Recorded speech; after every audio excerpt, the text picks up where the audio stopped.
साहिबा और आपका बहुत बहुत स्वागत है मेरे चैनल पे, जहां मिलती है आपको हिम्मत, हौसला और पैदा होता है यकीन।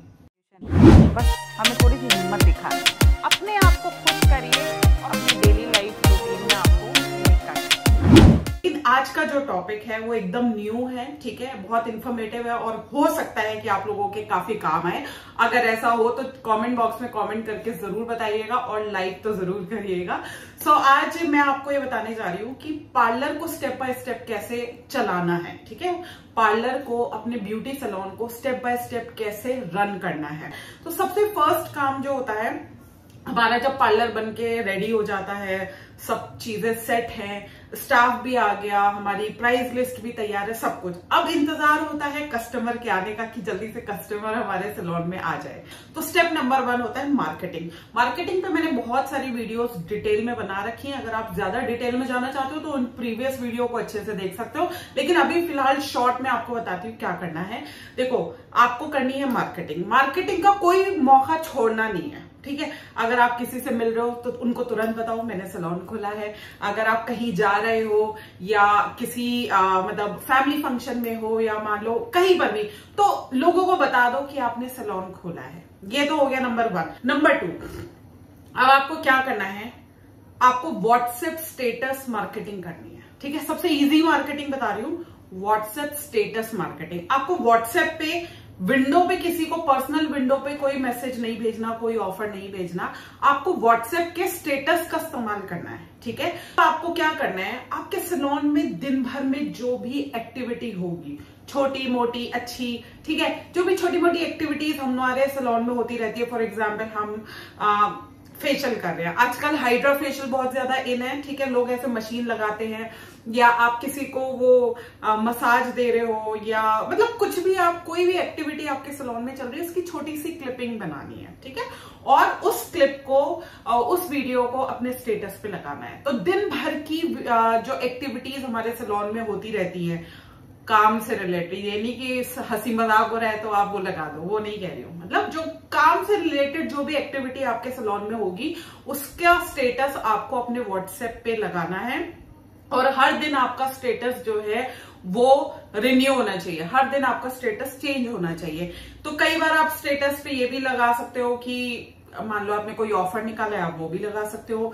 किसी दिन आप जो है आपके सैलून में मान लो रिबॉन्डिंग चल रही है या स्मूथनिंग चल रही है, तो उसका बिफोर आफ्टर कोई छोटा सा वीडियो बना के आप वो लगा सकते हो।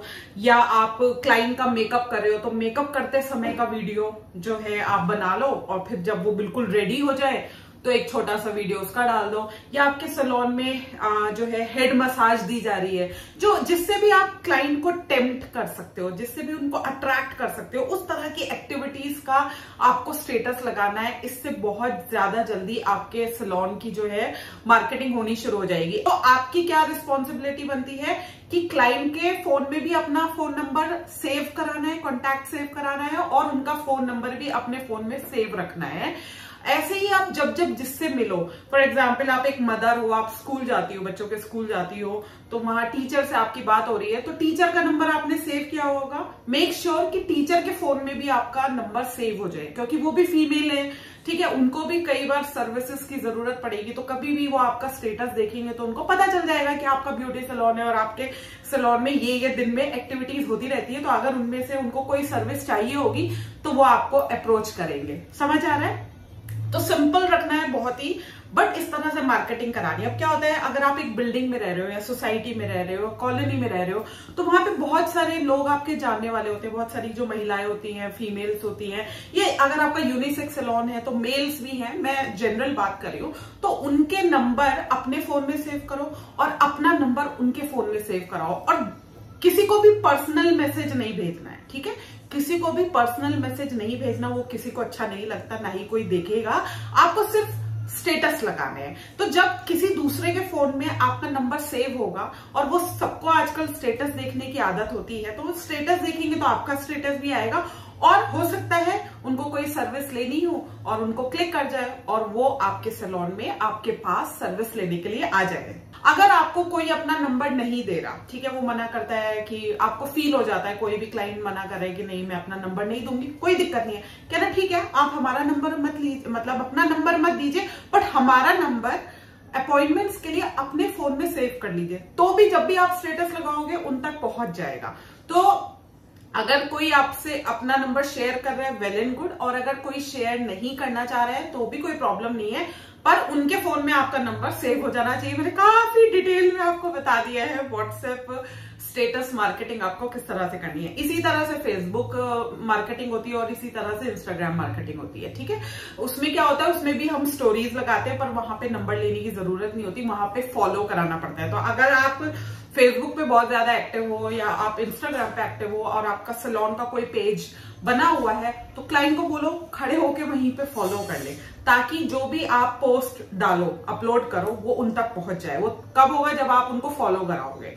तो लेकिन वो थोड़ा कम ही हो पाता है, इसलिए कह रही हूँ व्हाट्सएप सबसे इजीएस्ट और सबसे इफेक्टिव मार्केटिंग टूल है, व्हाट्सएप स्टेटस। तो जब भी हम सैलून खोलते हैं या सैलून खोलने के बाद हमें उसे चलाना होता है, तो मार्केटिंग सबसे ज्यादा जरूरी है। तो जितना आप अपने मुंह से बोल के मार्केटिंग कर सको वो तो करो ही, साथ में नंबर सेव करो, उनके फोन में अपने नंबर सेव कराओ, तो वहां से व्हाट्सएप स्टेटस से आपके सैलून की एक्टिविटीज उन लोगों को पता चलती रहेंगी और किसी ना किसी दिन वो अट्रैक्ट होकर आपके सैलून में आएंगे।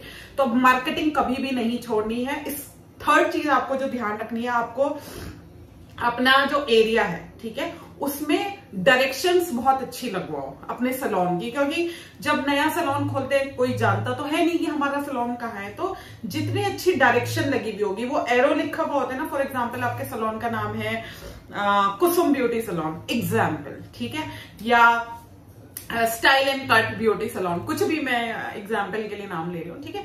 तो उसके नीचे एरो, सीधे जाना है तो सीधे वाला एरो, ठीक है, लेफ्ट मुड़ना है तो लेफ्ट वाला एरो, फिर किसी और डायरेक्शन में जाना है तो वहां एरो बहुत अच्छे, फॉलोअप्स बहुत अच्छे करो, ताकि क्लाइंट आपकी जगह तक इजीली पहुंच जाए।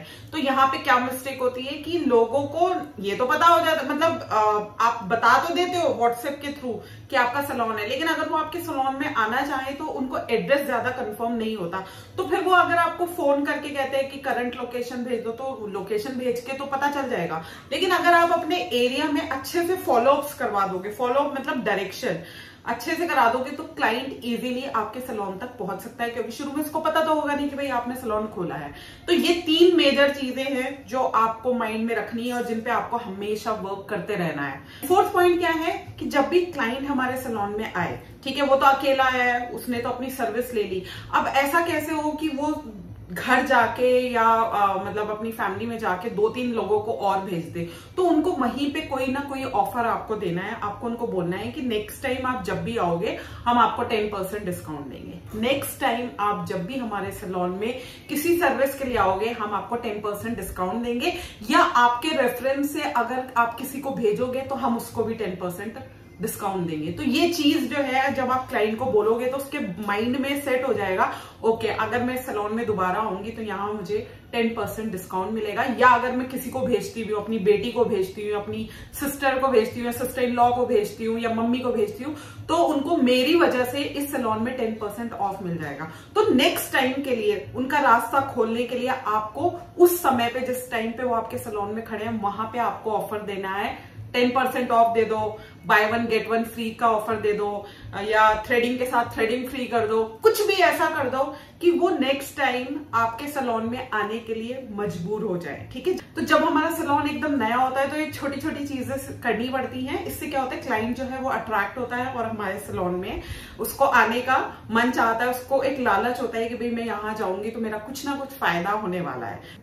अब आते हैं फिफ्थ पॉइंट। फिफ्थ पॉइंट पे आपको जो भी आपके सैलून में सर्विसेज हो रही हैं उसका रिकॉर्ड, उसका डेटा मेंटेन करना है, सेल्स का डेटा मेंटेन करना है, and which is very necessary. For example आपके सैलून में थ्रेडिंग हुई, फेशियल हुआ, हेयर कट हुआ, एक क्लाइंट ने ये काम कराया, तो ये तीनों काम लिख दो, ठीक है। किसने किया उसके नाम लिख दो, ये सर्विसेज हुई, 3 सर्विसेज हुई, किसने किया एक कॉलम में उसके नाम लिख दो, और कितने पैसे आए इन सर्विसेज से वो पैसे लिख दो, ठीक है। ये 3 चीजें, और एक तरफ उनका मोबाइल नंबर लिख दो। ये 4 चीजें आपको जरूर करनी है, यानी कि सर्विस नेम लिखना है, और किसने सर्विस करी है उसका नाम लिखना है, कितने पैसे आपने उनसे लिए हैं वो लिखना है, और साथ में उनका मोबाइल नंबर लिखना है, ठीक है। अब आपके सैलून में मान लो दिन में 10 क्लाइंट आए, तो 10 क्लाइंट का जो रिकॉर्ड है, डेटा है, वो आपके पास होना चाहिए सेल्स का, कि एक क्लाइंट ने ये सर्विस ली है, दूसरे क्लाइंट ने, फॉर एग्जाम्पल सेकंड क्लाइंट जो है वो हेयर कलर के लिए आया है तो सेकंड में लिख दो सेकंड क्लाइंट हेयर कलर किसने किया उसका नाम लिख दो, और कितने पैसे आपके पास आए हैं उस हेयर कलर से वो लिख दो, और साथ में उनका मोबाइल नंबर। इस तरह से आपको अपना जो दिन का डेटा है वो आपको मेंटेन करना है, ठीक है। ये तो हो गया सेल्स का डेटा। अब एक कॉलम और बनाओ जिसमें आप ऊपर हेडिंग डाल दो एक्सपेंसेस डेटा, जिसमें जैसे कि आज आपने कुछ किसी को 50 रुपीज दिए और आपने चाय की पत्ती मंगाई, होता है ना पार्लर में चाय की पत्ती मंगाई, तो वो 50 रुपीज लिख दो वहां पे कि ये टी आपने मंगाई है। या फॉर एग्जाम्पल आपने किसी को कोल्ड ड्रिंक मंगा के दिया तो उसमें जो भी खर्चा होगा 30 रुपीज 40 रुपीज वो लिख दो।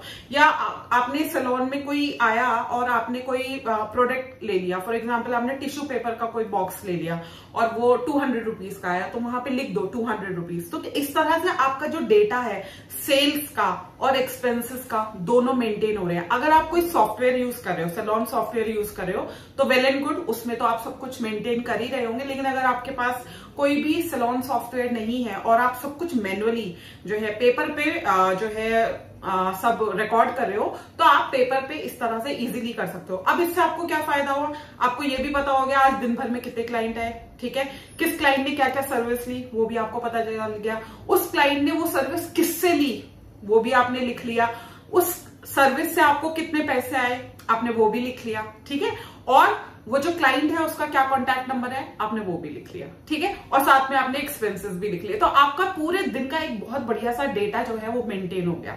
तो ये करना है, ये करना बहुत ज्यादा जरूरी है। अब नेक्स्ट पॉइंट क्या है, नेक्स्ट आपको गोल सेटिंग पे काम करना है। गोल सेटिंग क्या होती है कि जब भी आप सैलून खोलते हैं, ठीक है, तो आपके माइंड में गोल होना चाहिए कि आज मुझे कितने की सेल करनी है, ठीक है। क्या होता है कि शुरू में आपको थोड़ा सा अजीब लगेगा, कोई प्रॉब्लम नहीं है, लेकिन एक टारगेट रखना बहुत जरूरी है। सैलून का डे का टारगेट होना, डे गोल होना जरूरी है कि आज फॉर एग्जांपल आपने एक नया सैलून खोला है और आप कोई भी टारगेट ले सकते हो। हम बहुत छोटे से शुरुआत करते हैं, फॉर एग्जांपल बिल्कुल नया सैलून है, पहला दूसरा दिन है कि आज मेरे सैलून में 2000 रुपए आने चाहिए, ठीक है, 2000 रुपए। तो आपका एक गोल है, ये होना जरूरी है। अगर आपके माइंड में गोल सेट होगा तो जब क्लाइंट आपके सैलून में एंट्री करेगा तो वो गोल आपके ब्रेन में घूमता रहेगा 2000। तो आप उसके अकॉर्डिंग उनको सजेस्ट करोगे, कन्विंस करोगे, और वो 2000 की सर्विस नहीं लेगा, 500 की लेगा या 1000 रुपए की, तो आपका जो 2000 का गोल था उसमें से 1000 रुपए तो आ गए। अब नेक्स्ट आप क्लाइंट का वेट करोगे, जैसे ही दूसरा क्लाइंट आएगा अब आप सोचोगे कि आधे पैसे मुझे यहां से कवर करने हैं, तो उनको उसके अकॉर्डिंग सर्विस सजेस्ट करोगे। इस तरह से गोल अगर आप बना के चलोगे तो आपको हमेशा हमेशा जो है एक बेनिफिट रहेगा और आप गोल्स पे काम करोगे, और आप देखना दिन के एंड में आप अपना गोल अचीव भी कर लोगे। तो जो लोग गोल ओरिएंटेड होते हैं, गोल पे काम करते हैं, वो डेफिनेटली अपना गोल अचीव कर लेते हैं। तो ये फायदा होता है। अच्छा, सो ये एक और पॉइंट हो गया। अब इसका नेक्स्ट पॉइंट, क्लाइंट का फीडबैक लेना बहुत जरूरी है, ठीक है।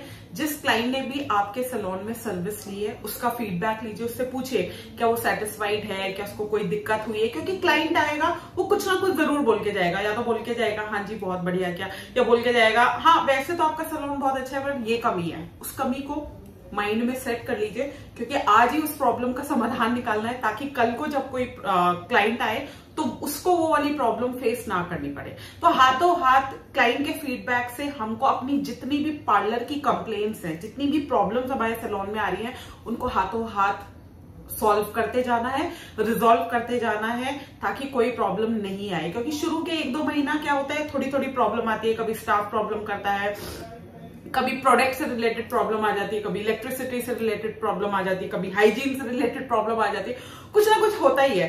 तो कोई बात नहीं, घबराने की कोई बात नहीं, लेकिन अब जब आप फीडबैक लोगे तो आपको पता चलेगा कि अच्छा ये छोटी छोटी प्रॉब्लम्स जो है कस्टमर फेस कर रहा है। हम नहीं फील कर पाते, कस्टमर फील कर पाता है। जब वो हमको बताता है तो हमारा एक ही काम है कि उन प्रॉब्लम्स को सॉल्व करना है, रिजॉल्व करना है, ताकि दूसरा क्लाइंट उन प्रॉब्लम्स को फेस ना करे। ये था नेक्स्ट पॉइंट। और अब हमारा लास्ट पॉइंट है डे को क्लोज करना, ठीक है। डे क्लोज कैसे करते हैं, मैंने अभी आपको क्या बताया कि आपको डेटा मेंटेन करना करना है क्लाइंट का। कैसे मेंटेन करना है वो मैंने आपको बता दिया कि आपको क्लाइंट की सर्विसेज लिखनी है, किसने करी वो लिखना है, कितने पैसे आए वो लिखना है, और कितना खर्चा हुआ दिन में वो भी लिखना है। ठीक है, ये सब बता दिया। अब जाते जाते जब आप अपना सैलून को बढ़ाओगे, बंद करोगे, बंद करना बोलना नहीं चाहिए, जब हम बंद करते हैं उसको हम पॉजिटिवली बोलते हैं कि हम सैलून बढ़ा रहे हैं। ठीक है, तो जब आप अपना सैलून रात में बढ़ाओगे और आप घर जाओगे, उस समय पे उससे पहले आपको ये एक्सरसाइज करनी है कि अपना दिन क्लोज करना है। डे क्लोजिंग कैसे होती है कि आपको ये देखना है कि आज पूरे दिन में आपकी कितनी सेल्स हुई है। ठीक है, तो टोटल सेल्स लिख लो, उस सेल्स को भी काट काट के लिखो। अगर पेटीएम से पैसे आए हैं तो लिखो पेटीएम से इतने आए हैं, अगर कैश से आए हैं तो लिखो कैश से इतने आए हैं, अगर कोई और माध्यम है जिससे आप पैसा ले रहे हो तो वो माध्यम भी लिखो कि इससे इतने पैसे आए हैं। उसी दिन का काम वहीं पे हमें निपटाना है। टोटल सेल फॉर एग्जाम्पल आपकी 5000 हो गई। यहाँ सिर्फ एग्जाम्पल्स ले रही हूँ, कोई अपने दिल और दिमाग पे ना ले कि मैम इतने कम क्यों बोल रही है, इतना ज्यादा क्यों बोल रही है, वो मैटर नहीं है, सिर्फ समझाने वाली बात है कि फॉर एग्जाम्पल आज आपकी जो सेल्स है वो पर डे की 5000 रुपीज हुई है और आपने 5000 रुपीज वहां पे लिख दिया। ठीक है, अभी क्या मैंने आपको बोला था कि आपको एक्सपेंसेस भी लिखने हैं। अब एक्सपेंसेस आपने लिखे, ठीक है, तो आपके दिन भर के एक्सपेंसेस 1000 रुपए हो गए। ठीक है, एग्जाम्पल के तौर पे। तो आप total sale minus total expenses कितने बचे? 4000 रुपए बचे। 4000 रुपए में से जितने पैसा आप घर लेके जा रहे हो तो आप लिखो। ठीक है, कि फॉर एग्जाम्पल आपने सोचा कि आप 3800 रुपीज जो है वो घर लेके जाओगे और 200 रुपए आप गल्ले में छोड़ के जाओगे, अपने काउंटर में छोड़ के जाओगे, तो लिखो 3800 रुपीज, वहां पे ब्रैकेट में लिख दो। ठीक है, बैंक में डाल दिए तो बैंक का लिख दो, होम घर ले जा रहे हो तो घर का लिख दो, या जिस बंदे को दिए हैं कि फॉर एग्जाम्पल आपने किसी को कैशियर बना रखा है या कोई ऐसा स्टाफ है, मैनेजर है जो पैसों का है, तो उसका नाम लिख दो कि उसके पास है। और लास्ट में क्या बचा? 200 रुपीज। 200 रुपीज यानी कि ये आपका बैलेंस हो गया, क्लोजिंग बैलेंस हो गया। तो अगले दिन जब आप सुबह में आओगे तो जो बंदा सैलून को खोलेगा और गल्ला खोलेगा तो वो 200 रुपए उसमें होने चाहिए, तो वहां पे ओपनिंग बैलेंस ओबी करके आपको लिखना है कि 200 रुपीज। फिर आपकी दिनचर्या शुरू होगी जैसे होती है। अब आपका नेक्स्ट डे आया, दूसरा दिन शुरू हुआ। दूसरा दिन में पहला कोई क्लाइंट आया, उसने थ्रेडिंग कराई, उसने थ्रेडिंग के आपको 50 रुपीज दिए, आपने लिख दिया थ्रेडिंग 50 रुपीज। ठीक है, किसने करी? फॉर एग्जाम्पल आपने खुद ने करी तो आप अपना नाम लिख दीजिए कि आपने करी है, और 50 रुपए आए हैं उनका नंबर लिख दिया। अब आपको क्या है, अब आपको पता है कि 200 रुपए तो ऑलरेडी काउंटर में है और 50 रुपए आए हैं, तो टोटल मेरे काउंटर में, मेरे गल्ले में 250 रुपए है। इस तरह से आपको एक एक रुपये का हिसाब रखना है। अब जो पैसे आप इकट्ठे करो, वो जो आप 3800 रुपीज घर ले गए हो या जो, उनको इकट्ठे करो। महीने में आप उनको ना बीच बीच में ऐसे विड्रॉ मत करो। इन केस अगर आप विड्रॉ करते हो, उसमें से भी आप कुछ निकाल लेते हो, कोई प्रोडक्ट खरीद लेते हो या किसी को पैसे देने थे, तो उसका हिसाब भी होना चाहिए, ताकि जब हम मंथ में, पूरे महीने के आखिर में अपना क्लोज करेंगे मंथ को, हिसाब लगाएंगे कि कितना पैसा हमारे हाथ में बचा है, कौन कितना पैसा कहाँ पे खर्च हुआ है, कितना प्रोडक्ट में खर्च है, तो हमें सारे हिसाब का पता होना चाहिए। तो इस तरह से आपको अपनी सारी जो डिटेल्स हैं उनको मेंटेन करना है, सारे डेटा को मेंटेन करना है। लेकिन वो तभी मुमकिन है जब आप दिन के दिन अपना जो दिन है यानी डे क्लोज करोगे। अगर डे क्लोज नहीं होगा तो मंथ क्लोज करने में आपको बहुत ज्यादा प्रॉब्लम आएगी। तो मेक श्योर आप डे क्लोज करो। तो मैंने पूरे वीडियो को कंक्लूड कर दिया है इन छोटे छोटे पॉइंट्स में। आई होप आपको ये वीडियो पसंद भी आया होगा और काफी आपके लिए हेल्पफुल भी रहेगा। अगर हेल्पफुल रहे हो, पसंद आया और जोश आ गया पार्लर चलाने का, तो जल्दी से कमेंट बॉक्स में कमेंट करके मुझे बताइए। और किसी भी प्रॉब्लम और डाउट के लिए आप मुझे मेल कर सकते हैं। मेरा मेल एड्रेस है magicalsehba@gmail.com और आप मुझे इंस्टाग्राम और फेसबुक पे भी फॉलो कर सकते हो। उसका एड्रेस है magical_sehba। बाकी नेक्स्ट वीडियो मिलूंगी एक नए टॉपिक के साथ। Till then stay safe, stay magical and stay blessed. Bye.